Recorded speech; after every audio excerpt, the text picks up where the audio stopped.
Hey everybody, welcome back to 2 Acres Evolving. Today is the first day of spring, so I finally get to come out and announce the winners of the giveaway video that I did a few weeks ago. First of all, I want to thank each and every one of you for participating in this giveaway. It really means a lot to me that you all watch my videos and enjoy them. So doing these giveaways is a way for me to say thank you, and I really enjoy doing them. I used a random comment picker for this giveaway, so if you don't get picked for this particular giveaway, I do plan on doing more this year, so make sure to keep an eye out for future giveaway videos.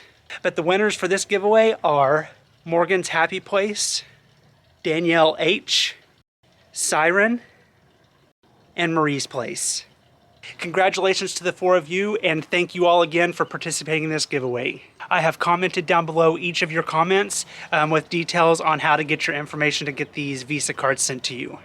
Now I'm headed off to my brother's house to help him with a project that he's wanting to do, and I'm going to take my camera along and film it, so that'll be my next video. But anyway, thank you all so much for watching this video, and we'll see you in the next one.